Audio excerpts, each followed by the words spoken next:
Want to play games on your iPhone with an Xbox controller? Here's how to connect it step by step.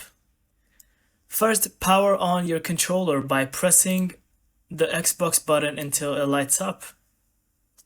Second, hold the small pairing button on the top of the controller until the Xbox logo starts blinking rapidly.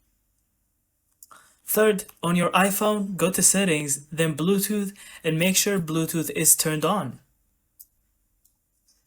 Fourth, under Other Devices, look for Xbox Wireless Connector controller and tap it to connect. Fifth, once the light on the controller stops blinking and stays solid, you're connected and ready to play. And that's it, your Xbox controller is now synced with your iPhone. Enjoy mobile gaming with console controls.